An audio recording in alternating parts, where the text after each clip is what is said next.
반갑습니다. 주말 잘 쉬고 왔나요? 선생님이 안내한 대로 1단원 복습은 다 했겠죠? 이번 시간부터는 이제 드디어 2단원으로 들어가겠습니다. 지금 우리가 보고 있는 이 화면은 교과서 35페이지를 펴면 볼 수 있습니다. 자, 이 단원에서는요, 한반도의 지형에 대한 이야기를 할 겁니다. 지형. 지형이라는 것이 뭐냐? 땅의 모양에 관련된 이야기예요.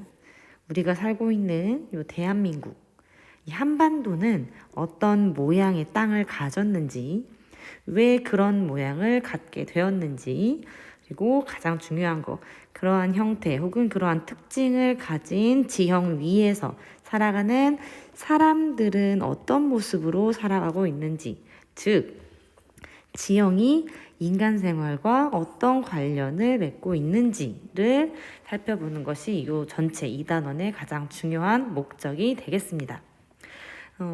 우리 통합사회에서 작년에 배웠던 자연환경과 인간관계 내용이 조금 떠오를 거예요.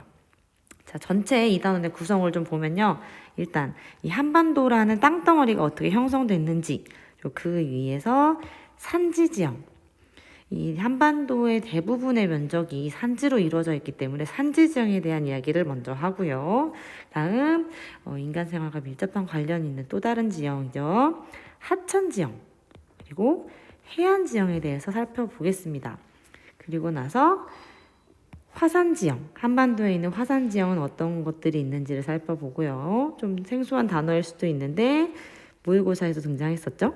카르스트 지형에 대한 이야기를 좀 해보도록 하겠습니다.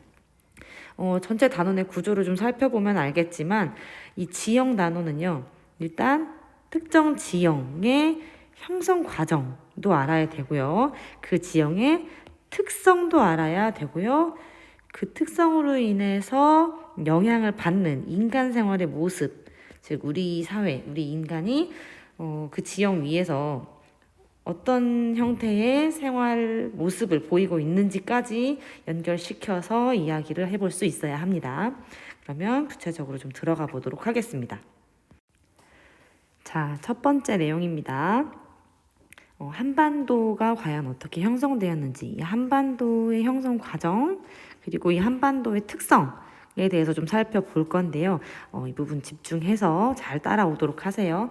이렇게 사용되는 단어들이 조금 낯설 수는 있는데 크게 어려운 내용은 아닙니다. 선생님이 수업 시간에 교실에서 이 부분 어렵다 너무 강조를 해서 좀 겁을 먹고 있을 수도 있는데 사실은 공부를 해보면 크게 복잡하지는 않아요. 근데 뭔가 심리적인 거리감이 조금 느껴지는 그런 내용이기 때문에 집중해서 잘 듣도록 합시다. 자, 일단 지체 구조라는 말이 등장을 해요. 지체 구조라는 건 무슨 말이냐면 쉽게 이야기를 하면 이 땅덩어리의 모습, 땅덩어리의 특성이에요.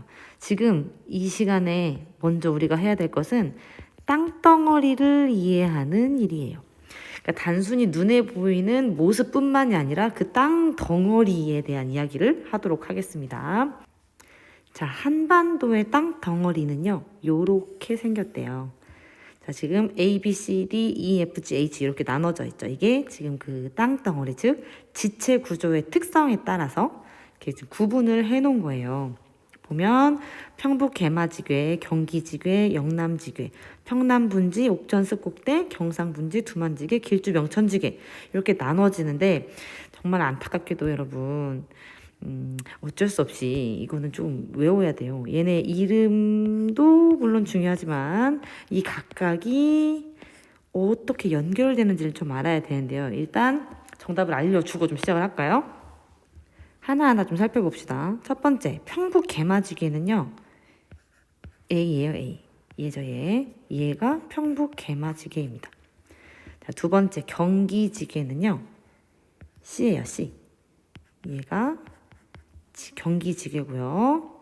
영남지괴는 E, 즉 얘의 이름이 영남지괴예요. 자, 그리고 평남분지는요, 노란색으로 한번 해볼까요? 자, 평남 분지는 B예요, B. 지금 이 부분이죠. 옥천 습곡대는 D예요. 아마 다른 지체 구조들보다 이 평남 분지, 특히 이 옥천 습곡대를 여러분이 아주 자주 만나게 될 겁니다. 자, 그리고 경상 분지는 F예요, F. 이렇게. 그리고 지금 색깔을 좀 바꿔서 초록색으로 해볼까요? 두만지게는 G, 즉 여기죠, 여기. 그리고 길주 명천지게는 마지막 남은 H가 되겠습니다. 자, 요 정도로 해서 각각의 지교의, 즉 땅덩어리, 각각의 땅덩어리들의 이름과 위치를 좀 암기하셔야 합니다. 워낙 자주 등장하기 때문에 외우기 싫어도 자주 등장하는 애들은 외울 수밖에 없을 거예요. 자, 이 정도로 해서 이름과 생김새의 소개를 좀 끝내고 얘네가 어떻게 생겼는지 그리고 어떤 특성을 갖고 있는지를 좀 살펴보겠습니다. 자, 이 부분을 제대로 이해하려면 지금 선생님이 이 지리노트에 제시한 이 표는 사실 뭔가 한눈에 볼 수 있게 내용을 요약 정리해 놓은 거라서 이것만 가지고는 좀 이해가 어려울 수 있어요. 자, 교과서 39페이지에 아주 자세히 자료가 나와 있으니까 함께 봅시다. 교과서에 나와 있는 자료를 좀 가지고 올게요. 자, 아이고. 됐습니다. 얘를 좀 볼까요? 자, 이 표도 좀 정을 갖고 좀 보세요. 자주 봐야 합니다. 자, 얘는요, 교과서 39페이지에 나와 있는 표인데요. 한반도의 지질계통 표예요. 얘는 시간 순서대로 이 땅덩어리가 언제 생겼고 어떻게 생겼는지에 대한 정보를 담고 있어요. 좀 같이 볼까요? 일단, 자, 지금 우리가 살고 있는 시기는 여기요, 여기. 우리 여기 살고 있어요, 여기. 그런데 이 한반도에 지금 나타나는 암석들의 역사를 쭉 봤더니, 자, 지구가 시작된 요 시기부터 5억 7천만 년 전까지 있었던 선 캄브리아대, 즉 시생대와 원생대를 가리키죠. 이 캄브리아기 앞쪽에 있었던 요 선 캄브리아대에는요, 주로 변성암 복합체, 편마암으로 이제 대표되는 변성암들이라는 말이거든요. 복합체라는 말은 변성암들로 이루어진 지층이 형성이 됐어요. 요 시기에. 워낙 오래전 일이기 때문에 요 시기에 만들어진 암석들은 지금 현재 변성암의 형태로밖에 관찰이 되지 않아요. 변성작용을 그러니까 변성작용을 받아서 성질이 변한 암석의 형태로 존재를 합니다. 자, 요 지층들이 주로 어디에 분포를 하느냐면 우리 앞에서 지도에서 살펴봤던 평북 개마지괴, 경기 지괴, 영남 지괴에서 얘네들이 발견이 돼요. 주로 이런 지한 자원들이 매장되어 있답니다. 자, 그러다가 고생대로 갑니다. 이제 고생대로 가면요, 요 시기죠, 요 시기.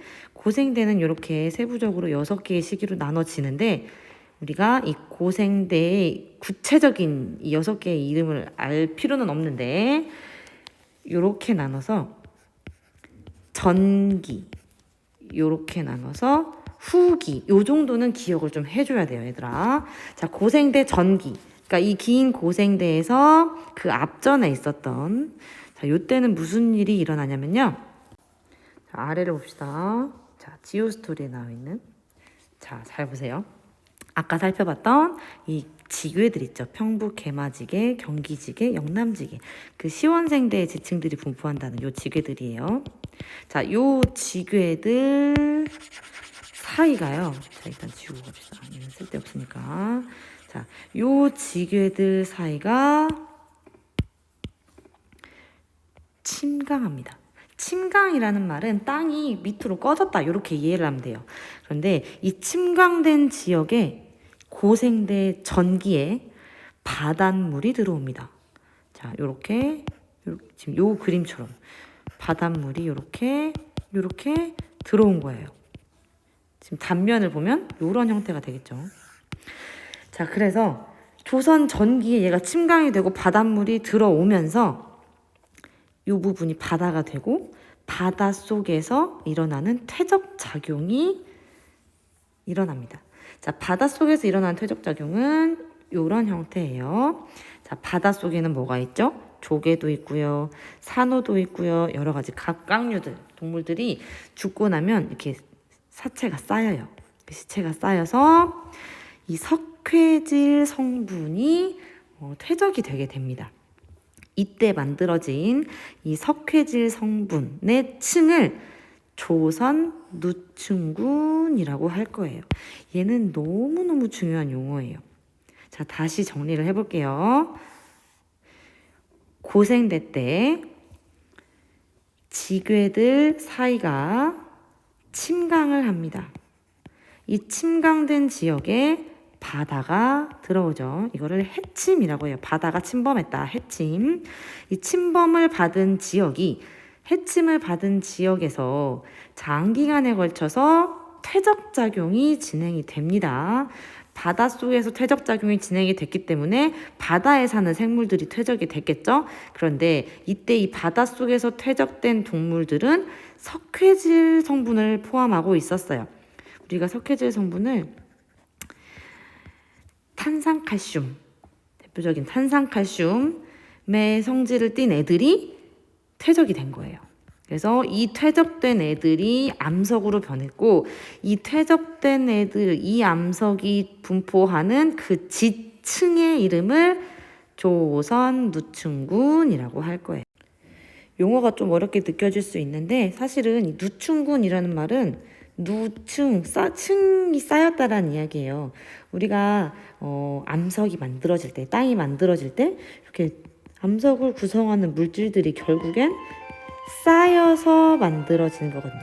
퇴적암이 만들어진다고 생각을 하면 돼요. 그래서 이 퇴적 작용으로 여러 개의 층이 생겼는데, 이 누충 여러 개의 층들 중에서 비슷한 성질을 가진 아이들을 묶은 그룹을 우리가 누충군이라고 할 거예요. 그래서 조선이라는 이름을 가진 퇴적층들의 그룹이라고 이해하면 돼요. 그런데 이 조선이라는 이름을 가진 이 누충군은 성격상 바다에서 퇴적된 물질이기 때문에 CaCO3, 즉 석회질 성분을 포함하고 있다라고 이해를 하면 됩니다. 그리고 참고로 해성층이라는 말은 바다에서 만들어진 지층이다, 이런 의미가 됩니다. 자, 그러면 계속 가겠습니다. 자, 지금 우리가 고생대 전기까지 살펴봤고요. 그러면 고생대 후기에는 무슨 일이 있었느냐? 자, 보면 조륙운동이 일어납니다. 조륙운동이라는 것은 침강, 앞서서 살펴봤던 그 땅이 가라앉는 침강 혹은 땅이 올라오는 융기 운동을 우리가 조륙운동이라고 해요. 그래서 이렇게 고생대 전기 환경에서 조륙운동이 일어났어요.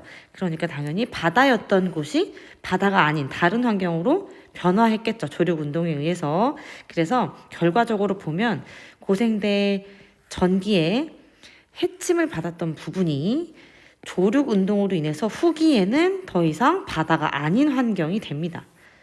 그래서 이런 습지, 호수와 같은 환경이 되면서, 즉 육지가 되는 거죠. 그래서 육지에서 만들어진 지층이 생기게 됩니다.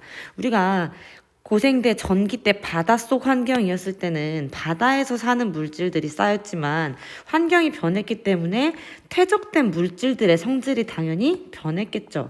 그래서 조선누충군하고 성격이 다른, 성질이 구분되는 새로운 퇴적지층이 생깁니다. 그게 바로 평안누충군이에요. 평안누충군. 얘도 조선누충군만큼이나 아주 중요한 용어니까 꼭 기억해 두세요. 자, 바닷속 환경에서 만들어진 조선 누춘군에는 CaCO3가 함유된 석회암이라는 암석이 만들어졌다면 고생대 후기에 육지 환경에서 만들어진 지층인 평안누춘군에는 석탄의 일종이죠. 무연탄이 매장되어 있습니다. 자, 이렇게 고생대 전기와 후기에 걸쳐서 쌓인 퇴적층, 즉 조선 누춘군과 평안 누춘군은요, 지체 구조상 보면 바로 평남분지와 옥천 습곡대에 쌓인 애들입니다. 자, 지도로 한번 볼까요? 지금 너무 심취해서 설명을 하다 보니까 지저분해져서 선생님이 살짝 지우고 왔어요. 자, 방금 살펴봤던 평남분지와 옥천 습곡대의 위치가 아주 중요합니다. 위에 이 부분이었죠, 이 부분. 얘가 평남분지, 그리고 얘가 옥천 습곡대.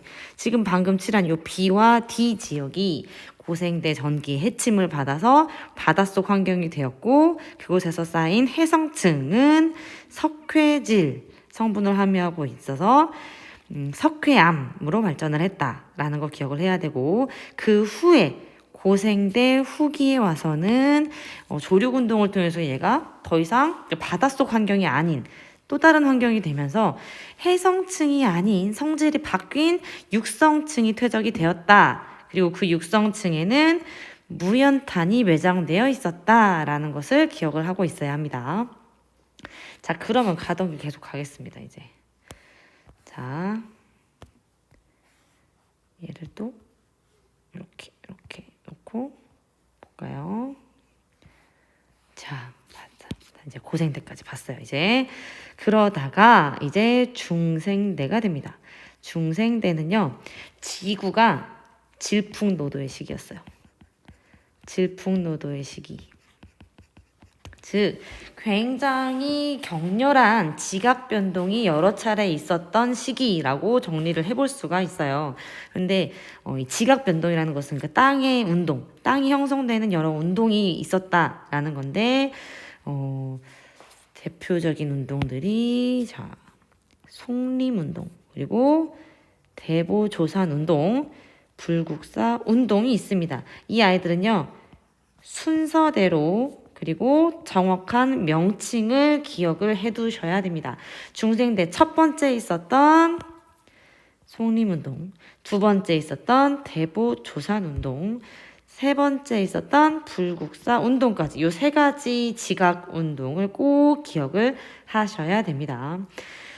자, 이 지각 운동이 일어나면서 이 고생대 때까지 쌓여왔던 지층들이 뒤집어지고 엎어지고 난리가 납니다. 깨지고 터지고 여기저기 쑤셔 나오고 이런 일들이 일어나는 시기가 바로 이 중생대에 해당하는 시기예요.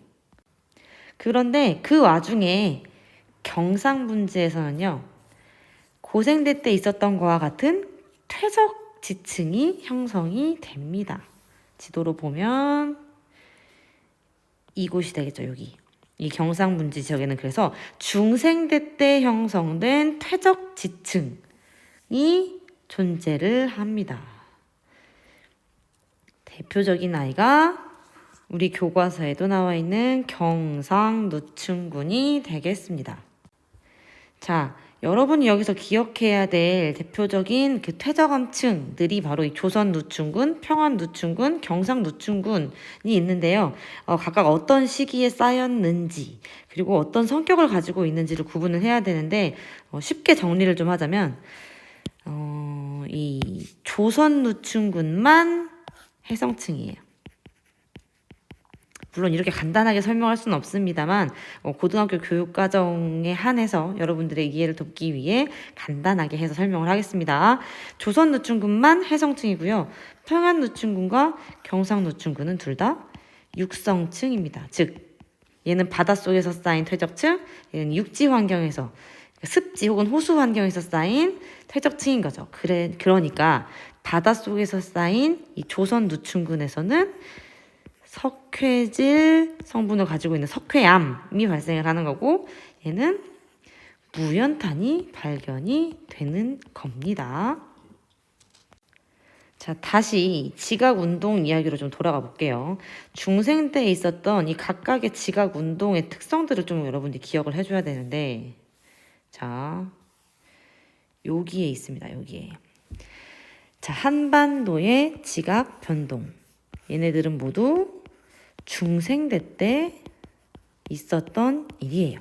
중생대 초기에 송림변동, 그리고 중생대 중기에 대보조산운동, 그리고 중생대 말기에 있었던 불국사 변동까지 순서대로 알고 있어야 돼요. 자, 이 송림변동의 흔적은요, 주로 북부지방에 남아 있습니다. 어떤 형식으로 나타나냐면 지질 구조선을 형성을 하는데 랴오뚱 방향의 지질 구조선을 형성합니다. 주로 동북동 방향에서 서남서 방향인데요. 사실 이 문구를 외우려고 하지 말고 방향을 봐야 돼요. 방향을. 자, 랴오뚱 방향의 구조선은요. 여기다가 좀 해볼까요? 그다음에 검정색으로 하겠습니다. 주로 북부 지방에 영향을 미쳤고 요런 방향으로 구조선이 나타났어요. 요 부분이요. 우리 지금 학습지 이제 다음 페이지에서 나올 건데요. 요동반도.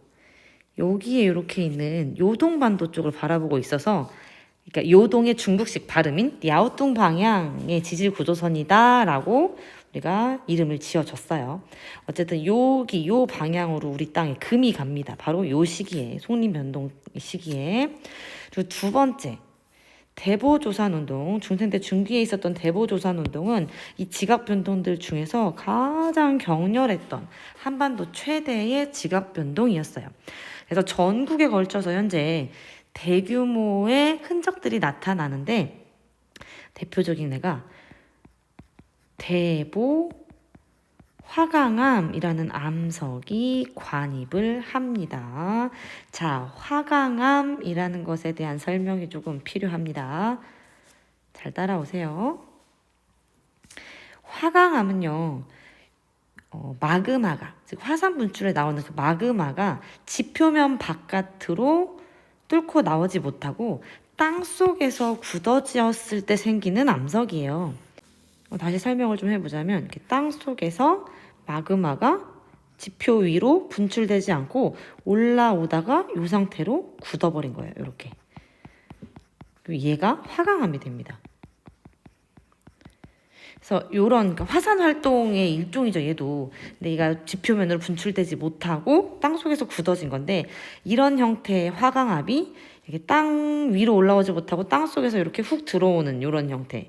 자, 이렇게 생긴 대보 화강암이 한반도 여기저기에 관입을 합니다. 이렇게 마그마가 지표 속에서 이렇게 쑥 올라오는 이런 형태의 운동을 관입이라고 합니다. 자, 요때 그리고 또 하나의 특성은 대보조산 운동의 결과 이번에는 중국 방향의 지질 구조선이 형성됩니다. 지질 구조선, 그 땅에 금이 갔다 이 말입니다. 얘는요, 북동 남서 방향이라고 우리가 흔히 얘기하는데 지도에서 좀 보면 요 방향의 지질 구조선들이 이때 형성이 됩니다. 그러니까 요 방향으로 금이 갔다 이런 이야기예요. 그리고 세 번째 중생대에 있었던 지각 변동. 마지막 불국사 변동입니다. 이 불국사 변동 때는요. 영남지방을 중심으로 자 여기서 말하는 영남지방은 지금 오늘날 우리가 말하는 여기 영남지방 경상도 경상분지 부분이에요. 자, 이 영남지방을 중심으로 화산활동도 일어나고요. 불국사 화강암이 관입을 합니다. 지금 화강암이 관입한 운동은 대보조산 운동과 불국사 운동이 동일해요. 그런데 이 시기상의 차이가 있죠. 그래서 훗날 학자들이 이 화강암들을 구분해서 이름을 붙여주다 보니 이 시기에 관입한 화강암은 대보 화강암이라고 하자. 이 시기에 관입한 화강암은 불국사 화강암이라고 하자. 이렇게 이름이 붙여진 거예요. 자, 이렇게 해서 중생대 때 있었던 세 가지 아주 중요한 지각 변동에 대해서 좀 알아봤는데, 여기까지 하고 다시 이 처음 표로 돌아가서 내용을 좀 정리를 해볼게요. 빈칸을 좀 채우면서 정리를 해봅시다. 자, 일단 평북 개마지계, 경기지계, 영남지계, 이 A, C, E에 해당하는 요 땅덩어리들은요, 주로 시원생대 때 형성된 암석들로 구성이 되어 있어요. 그래서 가장 오래되고 안정된 지각이에요. 가장 오래되고 안정된 지각입니다. 그러니까 지금까지 남아있을 수 있었겠죠? 그런데 이 한반도를 구성하는 이 지체 구조들 중에서 가장 비중이 높은 애들이에요. 한반도의 약 40%를 차지하고 있습니다. 그리고 주로 시원생대 때부터 있었던 지각들이기 때문에 변성암인, 편마암이 주로 분포를 합니다. 자, 그 다음에 고생대 때 만들어진 땅덩어리들로 가볼게요. 아까 살펴봤던 여기 평남분지와 옥천 습곡대입니다. 얘네들은 주로 고생대 때 형성이 되었고 크게 두 지층으로 구성이 됩니다. 다시 말해서 평남분지 안에도 조선누춘군, 평안누춘군이 있고 옥천습곡대 안에도 조선누춘군, 평안누춘군이 있었다는 이야기예요. 그런데 조선누춘군이 전기에 형성되었고 후에 평안누춘군이 형성되었기 때문에 지각 변동의 영향으로 위아래가 막 뒤집어지지 않은 지층이라면 얘가 아래에 있고 얘가 위에 있겠죠. 물론 지각 변동의 결과 땅이 막 뒤집어지고 엎어지고 했을 때 이 위아래가 변하게 되는 부분도 있을 수 있어요. 근데 안정적인 상황이었다면 이 먼저 쌓인 애가 아래에 있는 게 당연하겠죠. 자, 일단 계속 가보면 이 조선누춘군은요, 바다 환경이었을 때 형성된 해성층이 분포합니다. 해성층이 분포하고 주로 석회암의 형태로 지금 나타나죠. 석회질을 함유하고 있는 석회암. 자, 육지 환경이었을 때 형성된 평안누춘군은 우리가 육성층이라고 했고요. 주로 무연탄이 매장되어 있습니다.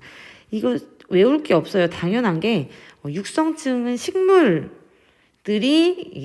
유해해서 이 퇴적 물질들이 비롯됐기 때문에 그 식물의 사체가 썩었을 때 만들어지는 석탄, 즉 무연탄이 만들어진 거고, 이 해성층은 바닷속에 사는 바다동물들의 시체가 썩어서 만들어졌기 때문에 CaCO3를 함유하고 있는 석회암이 만들어진 거예요. 자, 계속 가봅시다. 중생대 때 여기 F 경상분지가 생겼죠. 이 경상분지에는요 육성층이 쌓입니다. 얘 이름이 뭐라고 했죠? 기억할까요? 경상누춘군이었죠. 경상누춘군이라는 육성층이 생겼고요. 퇴적암이 쌓였습니다. 자, 일부에서 이 경상분지에서 우리가 기억해야 될 것은요. 자, 지금 경상분지에서는 일부에서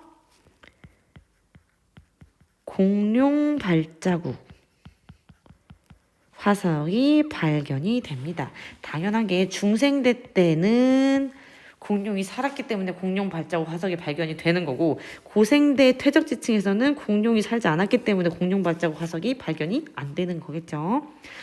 자, 이렇게 해서 중생대까지 끝이 났고요. 그 다음은 이제 신생대인데요. 지도를 먼저 보겠습니다. 얘는 우리나라에서 지금 신생대 제3기에 형성된 두 개의 땅덩어리, 두만지계와 길주 명천지계가 있습니다.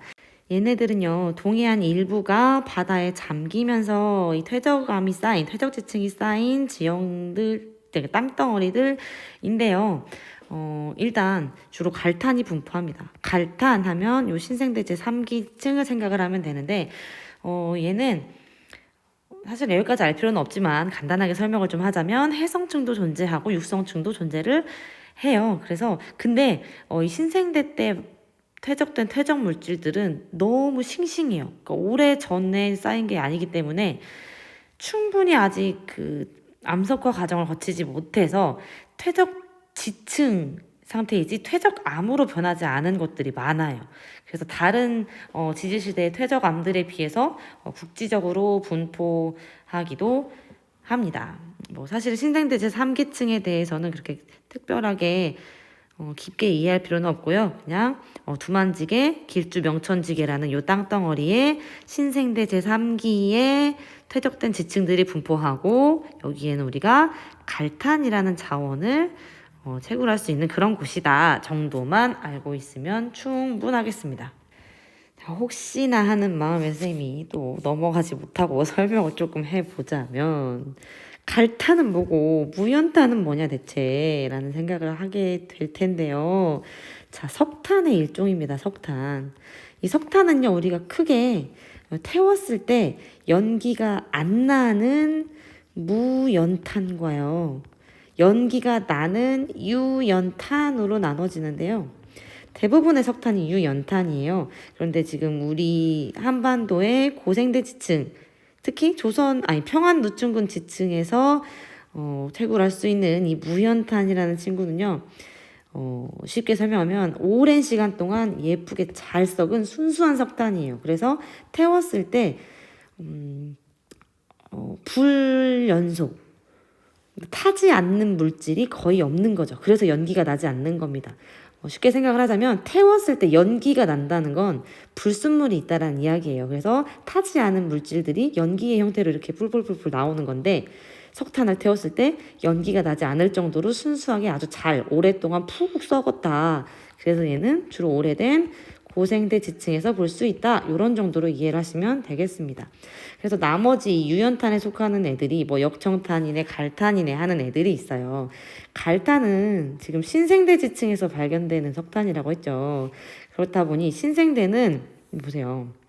신생대는 최근이잖아요. 최근. 그래서 충분히 얘가 썩지 않았어요. 그리고 뭐 수분도 많이 함유하고 있고 그래서 석탄을 태웠을 때 연기가 많이 나고 효율도 조금 떨어지는 이런 석탄의 한 종류라고 볼 수 있습니다.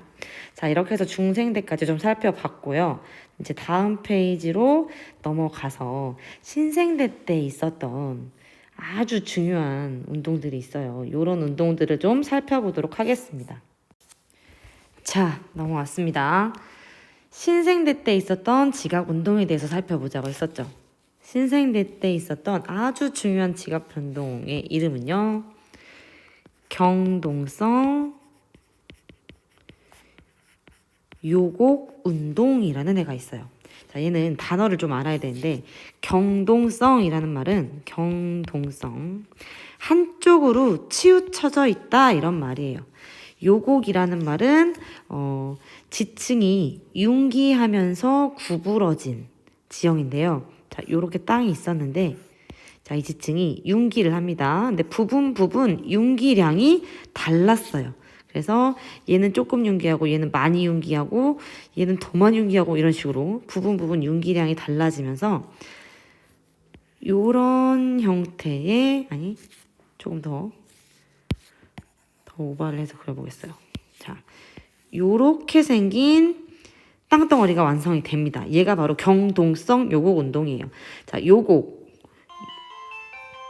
융기의 정도가 달라서 구부러졌어요. 얘가 모든 부분이 같은 양의 융기를 했으면 반듯하게 올라갔겠지만 부분 융기한 융기량이 달랐기 때문에 지층이 이렇게 구부러졌어요. 그런데 이 구부러진 정도가 대칭을 이루지 못하고 한쪽으로 치우쳐져 있죠. 이런 형태를 우리가 경동성 요곡 운동이라고 이야기합니다. 이 신생대 때 한반도가 이런 경동성 요곡 운동의 영향을 받게 되고 그 결과 자 보세요. 융기축이 지금의 동해안 쪽으로 치우쳐진 상태로 요곡 운동이 일어나면서 동고서저형의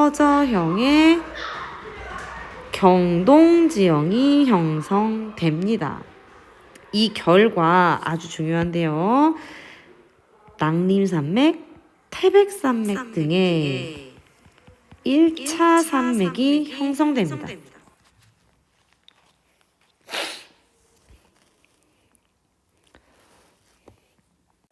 자, 또 멘붕이 오죠. 1차 산맥이 뭐냐 대체. 낭림산맥, 태백산맥은 뭐냐 대체. 자, 이 산맥에 대한 이야기는요. 뒤에서 더 자세히 할 테니까 일단 넘어갑시다.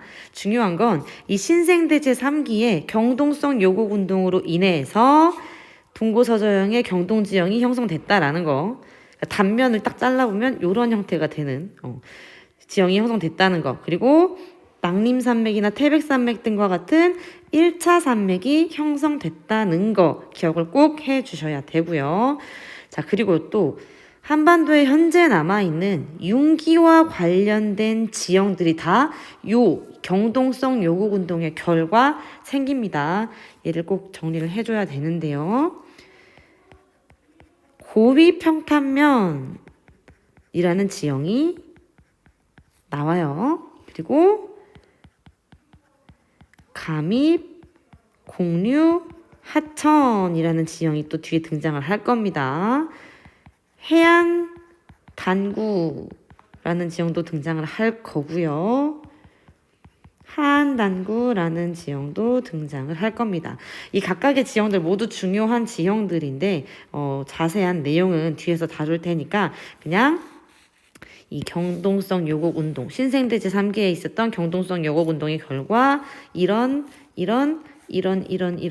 결과들이 나타나게 되었다를 꼭 기억을 하셔야 됩니다. 그리고 이어서 세 번째 보겠습니다. 이 신생대 제3기의 경동성 요곡 운동의 결과 앞에서 봤던 요 지질 구조선이 이때도 발달을 하는데 이때는 한국 방향의 지질 구조선이 발달하게 됩니다. 한국 방향의 지질 구조선은요. 자, 대충 그릴게요. 부끄럽지만 자, 요렇게 랴오뚱 방향, 중국 방향의 구조선이었다면 이렇게 남북 방향으로 길게 뻗은 이런 구조선들을 우리가 한국 방향의 지질 구조선이라고 이야기합니다. 한국 방향은 남북 방향, 요거는 랴오뚱 방향, 얘는 중국 방향. 얘를 반드시 기억을 해 두세요. 자, 그리고 마지막, 이제 지질시대 마지막, 신생대 제3기 말 4기 초에 가면 한반도에 아주 격렬한 화산 활동이 일어납니다. 이때 생긴 화산 지형들이 바로 백두산, 울릉도, 독도, 제주도 이런 아이들이 있고요. 또 한 가지 용암대지라는 아이가 있습니다. 자, 구체적인 지형에 대한 설명은 뒤에서 계속 할 거니까 일단 이런 게 요 시기에 요런 활동으로 생겼구나 정도만 알고 갑시다. 이 용암대지가 나타나는 곳은요. 철원 평강지역, 철원, 강원도 철원, 그리고 신계 곡산 지역, 그리고 개마고원 지역에 용암대지가 형성이 됐습니다. 자, 지금 어지럽죠? 혼란스럽죠? 다시 한번 정리를 해봅시다. 자, 일단 지질시대 순으로 고생대 이전 선캄브리아대 즉 시원생대는요. 주로 변성작용을 받은 변성암 복합체, 쉽게 얘기하면 변성암들이 나타나고 우리나라 이 지체 구조상 뭐 평북 개마지계, 경기지계, 영남지계에 해당하는 이런 지역들에서 볼 수 있습니다. 자, 그러다가 고생대 때 오면 고생대 전기에는 이 평남 분지 지역과 옥천 습곡대 지역에 침강으로 인해서 바닷물이 들어오고 그 결과 해성층이 형성이 되죠. 이 해성층을 우리가 조선 누춘군이라는 이름으로 부르기로 했어요. 바닷속 환경이었기 때문에 CaCO3 성질을 갖고 있는 석회암이 주로 매장되어 있습니다. 그러다가 고생대 이제 후기로 갑니다. 조류운동의 결과 환경이 바뀌죠. 그래서 바닷속 환경이 아니라 습지 환경이 됩니다. 그래서 이제 뭐 조개나 산호나 이런 애들이 사라지고 식물들이 죽은 이 사체가 쌓여서 만들어진 평안누춘군이라는 육성층이 퇴적이 됩니다. 이 육성층에서는 식물의 사체가 썩어서 만들어진 무연탄을 우리가 볼 수 있습니다. 여기까지가 고생대고요. 중생대로 갑니다. 중생대는요, 질풍노도의 시기였다고 했죠. 그래서 이 한반도 지각이 아주 뒤집어지고 엎어지고 난리가 납니다. 첫 번째 이 난리, 속림변동. 속림변동의 결과 주로 북부 지방의 랴오뚱 방향의 구조선이 이렇게 생긴다고 했고요. 두 번째, 대보조산 운동, 가장 격렬했던 대보조산 운동의 결과, 전국에 걸쳐서 일단 대보 화강암이 관입을 하고,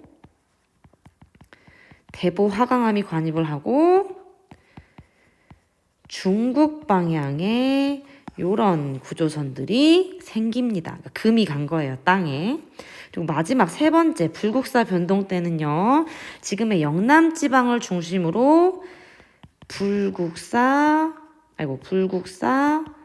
화강암이 관입을 합니다.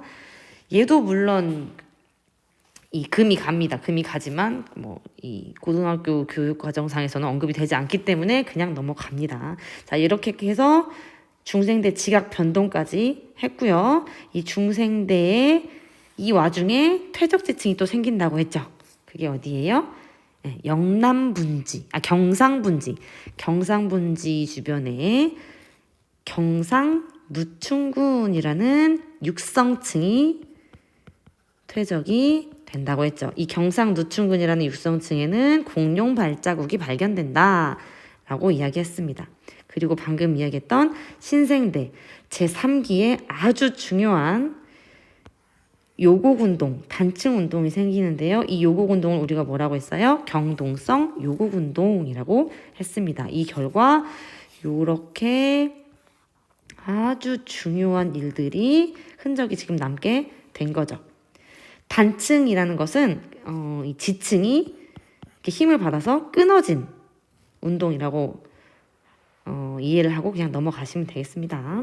자, 그러다가 제4기에 오면요, 화산 활동이 일어납니다. 한반도에 대표적인 게 백두산, 울릉도, 독도, 제주도, 그리고 용암대지가 형성되는 게 바로 이 신생대 4기입니다. 그리고 신생대 때 일부 지역에 신생대 제3기층이 쌓인다고 했었죠. 그래서 그 3기층은 주로 두만지계, 여기는 두만지계와 길주 명천지교에서 발견이 되고, 여기에서는 우리가 갈탄을 볼 수 있다까지 했습니다. 어때요? 좀 이제 정리가 좀 되나요? 일단 일시정지 해놓고 머릿속을 좀 정리를 하면서 혼자서 다시 한번 선생님이 방금 설명했던 것처럼 설명을 한번 해보세요. 이게 들으면서 이해하는 것도 중요하지만 내가 설명을 해줄 수 있어야 진정한 내 것이 됩니다. 자, 잠시 일시정지 눌러놓고 머릿속으로 정리를 좀 하세요. 나는 계속 갑니다. 자, 탐구활동 보겠습니다. 자, 첫 번째, 중생대 이제 지각 변동에 대한 이야기인데요. 첫 번째, 속림 변동의 결과 어떤 방향의 지질 구조선이 형성된다고 했죠? 그렇죠. 랴오뚱 방향의 지질 구조선이 이렇게 생기고요. 두 번째, 대보조산 운동의 결과 얘네들 중국 방향의 지질 구조선이 형성이 됩니다. 자, 3번 볼까요? 위사진, 석굴암이네요. 석굴암이 어디 있어요? 경주에 있죠. 위사진과 관련한 지각 변동 및 암석의 이름이 뭐냐? 일단 불국사 운동 혹은 불국사 변동 똑같아요. 그리고 요때 이 관입한 암석을 화강암, 특히 불국사 화강암이라고 부르기로 했었죠. 자, 여기 이제 관입이라는 단어에 대한 설명이 나옵니다. 관입이란 마그마가 암석 및 지층 속에, 즉 땅 속에 침입하여 그대로 굳어지는 현상입니다. 화강암은 마그마가 관입한 후에 지하에서 천천히 식어서 만들어진 암석이에요. 그래서 요 그림 보면 얘가 화강암이 되겠죠. 그러니까 얘가 지금 지괴, 즉 땅덩어리가 되는 거고, 지금 여기 금간 부분, 요런 애들이 지금 지질 구조선이 되는 겁니다. 자, 밑에 지오스토리 다 같이 보겠습니다. 중생대 지층에서는 아까 공룡 발자국이 발견된다고 했죠. 어디에서? 주로 경상분지에서. 경상분지의 위치, 범위 반드시 확인하세요. 여기 지금 아이고 파란색으로 하니까 안 보이네요. 자, 지금 현재 요 한반도 남부지방에서부터 해서 여기까지 올라가는 요 지역에서 넓은 호수가 분포했고요. 육성층이 형성이 됩니다. 얘네가 이렇게 쿵쾅쿵쾅 밟고 다니면서 이 공룡 발자국 화석이 남게 된 거죠. 자, 보면 중생대 백악기까지는 몰라도 되는데 하여간 중생대 때 이런 퇴적 지층이 형성이 됐고 이 사이사이에 이런 형태의 발자국 화석들이 남아있다라는 이야기입니다. 자, 다음 페이지로 넘어갑시다. 아까 설명했던 신생대의 제3기에 있었던 경동성 요곡운동에 대한 설명이에요.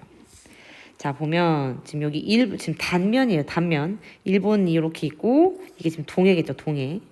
자, 동해 지각의 확장으로 동해가 생기면서 얘의 영향을 받아서 얘가 이렇게 땅이 융기를 합니다. 자, 이렇게 융기되는 과정인데 이 융기의 양이 부분 달라서 지층이 구부러지는 요곡 운동이 생겼다고 했죠. 그런데 이 요곡 운동의 중심축이 동해안 쪽으로 치우쳐져 있는 경동성 요곡 운동이 일어났다고 했었죠. 그래서 그 결과 오늘날 한반도는 동쪽이 높고 서쪽이 낮은 이런 비대칭적인 고을력을 갖게 되었습니다. 자, 지금까지 설명한 내용은 교과서 38쪽부터 39쪽, 40쪽까지의 내용이에요. 그리고 지리부도는 자, 교과서 38쪽부터 40쪽까지 그리고 지리부도는 42페이지 초반에 나오는 표로 지금 표로 내용이 정리가 되어 있는데요. 일단은 지금 배운 데까지만 교과서와 지리부도 그리고 지리 노트를 한 번 더 살펴보면서 내용을 완벽하게 숙지하고 오세요. 혹시 이해가 안 되는 부분이 있다면 구글 클래스룸에 선생님이 지금 게시글을 올려놓은 데다가 댓글을 달면 여러분이 댓글을 달면 선생님한테도 알림이 뜨기 때문에 비교적 빠르게 답변을 해줄 수가 있습니다. 일단 첫 번째 강의는 여기서 마무리하도록 하고요. 그 뒤에 한반도의 주요 암석부터는 다음 시간에 다음 강의에서 이어가도록 하겠습니다. 너무너무 고생 많았습니다.